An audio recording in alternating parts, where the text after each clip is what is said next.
So, here we are. Oh my goodness, and it's been a while. It has. Totally. Hi. Totally.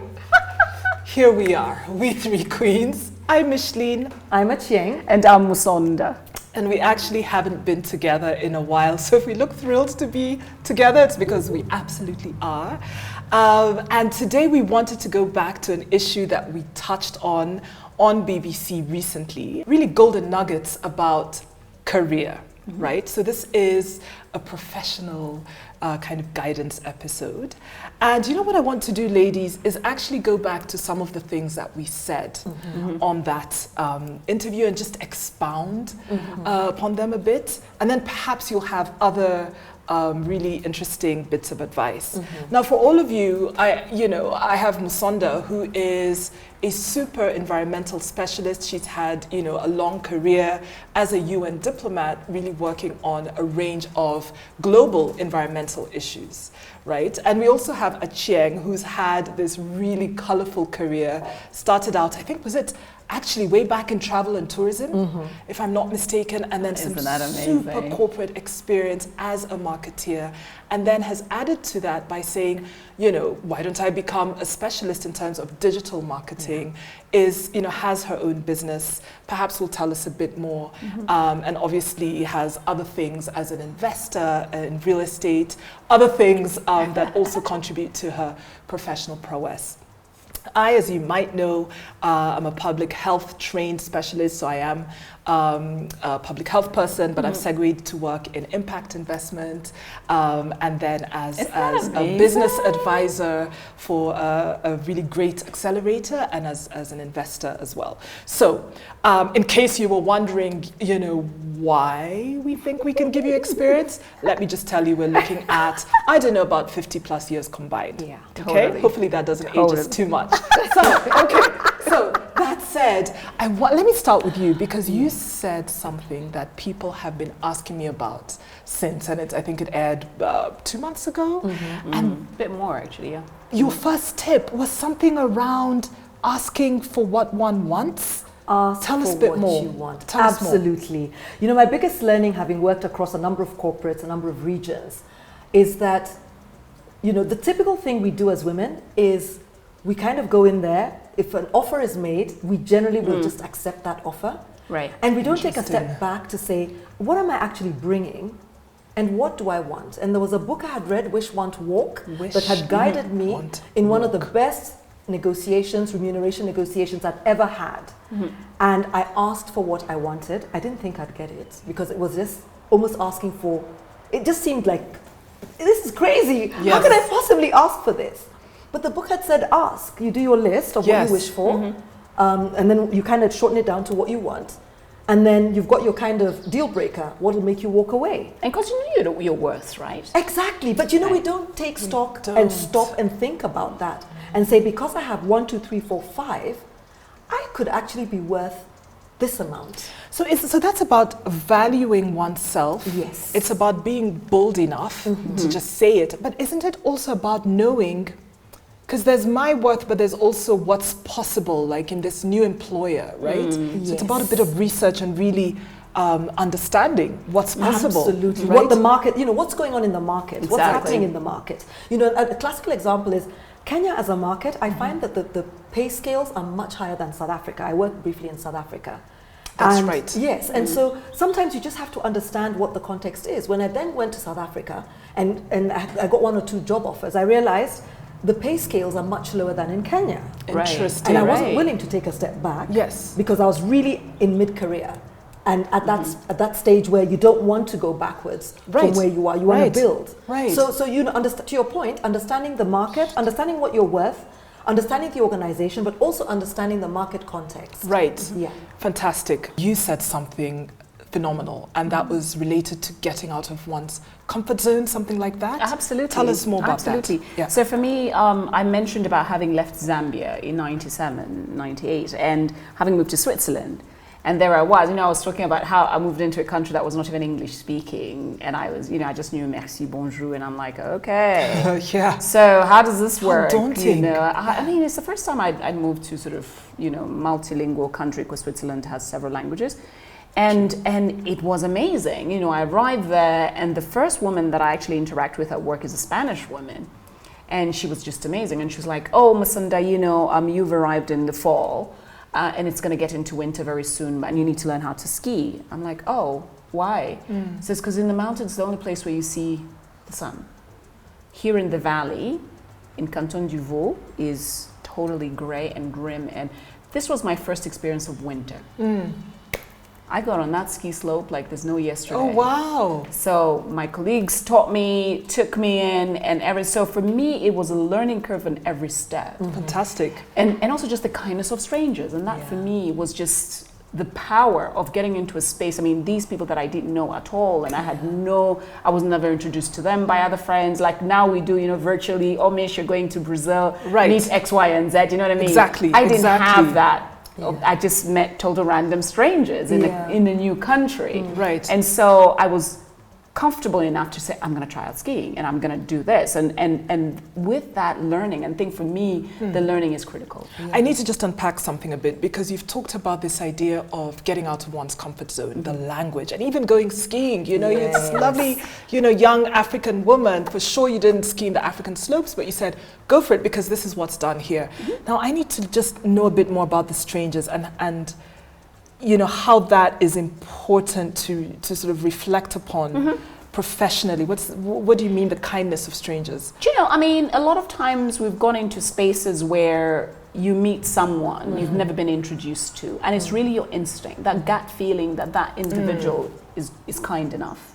And it's good for you. And for instance, I didn't even understand some of the rules. I mean, if you've lived in Switzerland, you know that there's specific rules around neighborhoods and having a number plate for your bike, like a bicycle has a number plate.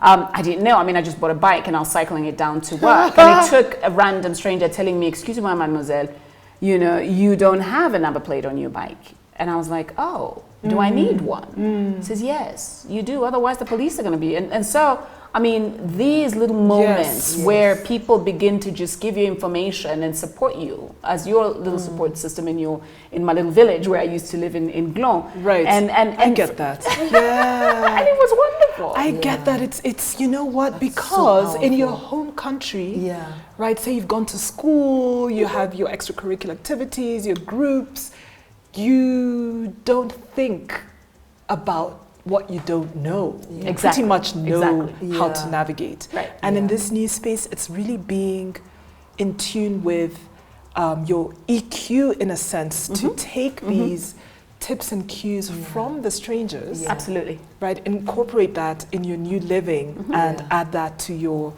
you know, sort of You must have had that in Brazil. Oh my goodness, all over. I mean, you know, it's I've had it galore. I won't even, you know, I've moved, you know, 7 times to 7 different places. And so, yeah, in Brazil, I certainly did. I know that you have a lot more. The one I shared, I want to just restate, is, it was so simple. And it was try and learn a new language. That was my career transformer, right? And people say, oh, but it's not everybody who has the opportunity. I learned, you know, French as an additional language.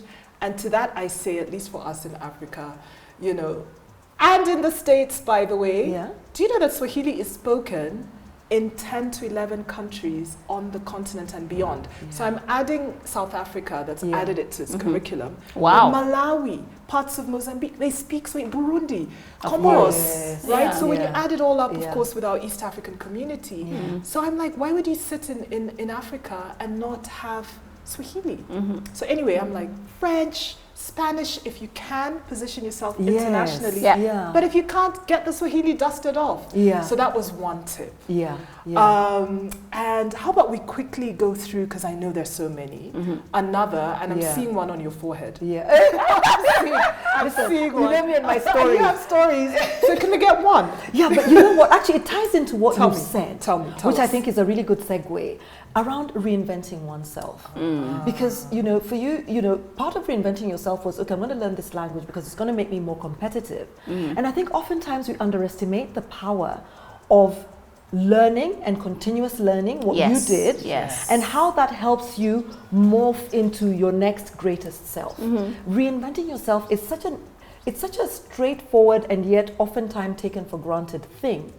Because if you want to stay competitive, you can't be comfortable with what you know and say that's enough. Exactly. Because at some point, right. it's no longer enough if you want the next thing. Now more So you've than got to ever. keep learning. Now more than and ever. the True. learning helps you reinvent yourself. And it doesn't have to be something that you've always done or in the area that you know.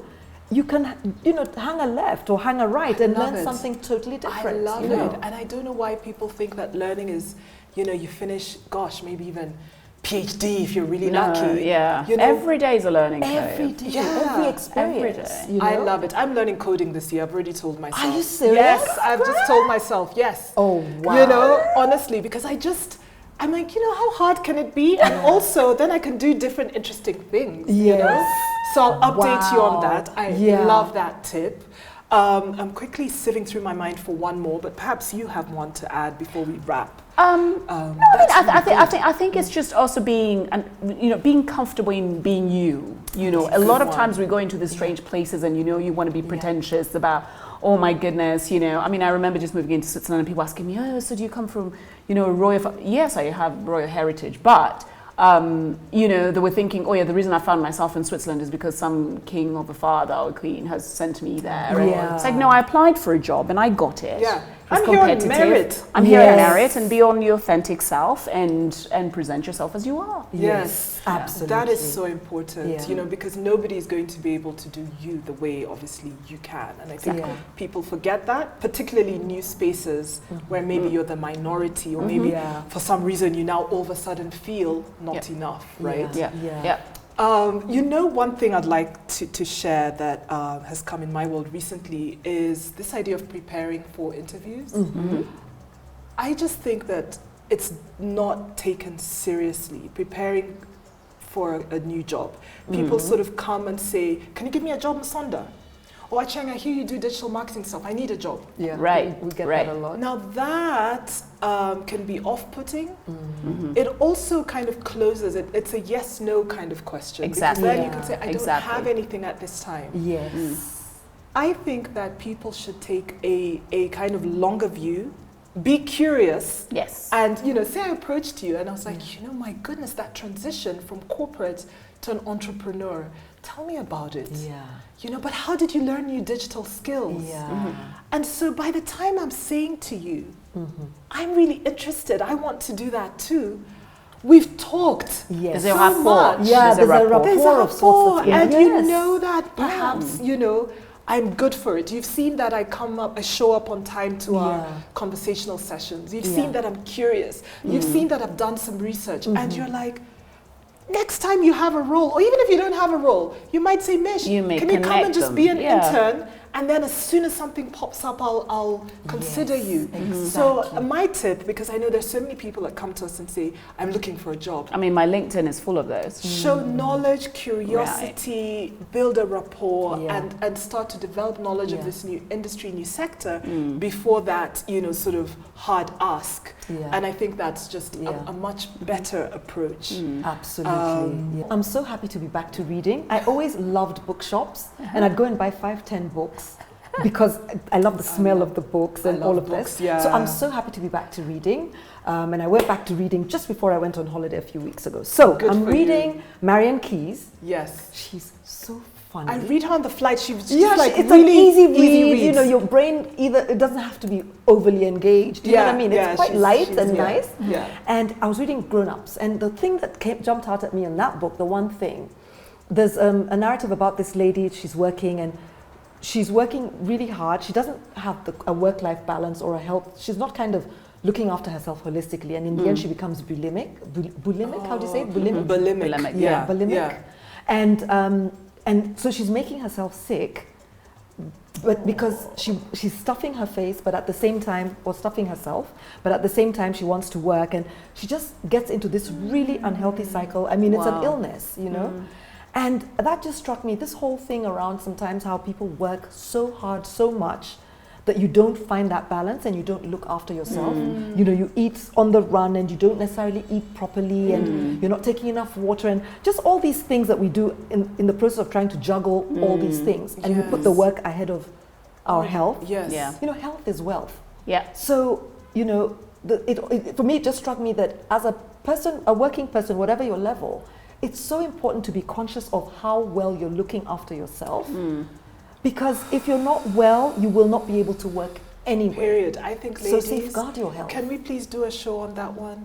Yeah. Please. Yeah. This whole Yeah. show off. Do you know how much I worked? I have this deadline. I know, right? Can we Working put weekends. Working the weekends is a same- killer. It's so unhealthy, but people brag about it. Can we start bragging and getting super bragging rights for, do you know I slept 9 hours and I took myself for a long walk in the forest went to a spa. and I made some mint tea Yes. and have Yes. cool points for that. Yeah. Exactly. Let's talk about that. Exactly. Mindfulness, mindful living. Mindful living. It That's strikes me real. that bulimia, that was what the late Princess Diana suffered Yeah. from, by the way. Yeah. Oh, did she? Yeah. So you hide and unfortunately just make yourself throw up, and it's Yeah. really an Yeah. an illness. Yeah, it is. Yeah. Good one, because mindfulness is something I think we Yeah. definitely need Yeah. to talk a lot more Yeah. about. Yeah, you know, I've you. been reading, oh my goodness, her name just slipped me. But anyway, she's See. Desmond Tutu's granddaughter. And she's written the book entitled Everyday Ubuntu. And I'm realizing more and more as we're working, so the working culture of the pandemic world is more, you know, how can you be kind? How can you have that philosophy of Ubuntu? I am because we are. Yes. But also there's a way in which, you know, the Zulus, when they greet you and when you greeted Saibona, I see you. You know, how do you see? You have to be present. Yes. And see. Kubona, to Yes, see. exactly. And so, Nice. and I love the way she's unpacked, but even though, you know, she comes from part of my heritage, she's Xhosa. And I love the way she's written Everyday Ubuntu, because she talks about, you know, a lot of times in a very egocentric way, people say, I'm self-made. But we're not. We're you know, not. it's We your are. community that makes you who you are. Yeah. Exactly. Oh my Yeah. goodness, you just keep unraveling. You know, these are all just like separate side topics we have to get into. Yes. But certainly, Totally. You know, you go to school, you have the chutzpah, you know, the guts to reinvent yourself. You have the what can we call it? Boldness to travel to another country, you know, learn a new language. You do all the above, but you don't do it alone. Exactly. So here's to that Yeah, Ubuntu. absolutely. Exactly. You know, honestly, we've got to talk about that in a Yeah. mindful way. Yeah. But because we have had, I think this is a bit of a lengthy one, but hopefully a good one. Thank you so much, everyone, for joining as usual. Hope that was useful. And please subscribe. subscribe. Okay. Take care. Ta-da. Ciao, ciao.